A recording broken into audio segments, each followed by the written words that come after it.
આદિપુર પોલીસે લૂંટના આરોપીને સાથે રાખી ઘટના સ્થળે રીકન્સ્ટ્રક્શન કર્યું.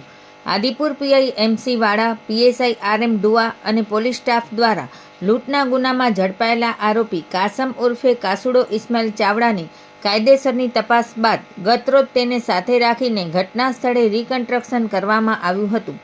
આદિપુર પોલીસ સ્ટેશનમાં નોંધાયેલા કેસમાં આરોપીને જ્યાં તેણે ગુનો કર્યો હતો તે સ્થળે લઈ જઈ લૂંટની સમગ્ર ઘટનાક્રમની પુનરાવર્તન કરવામાં આવી હતી.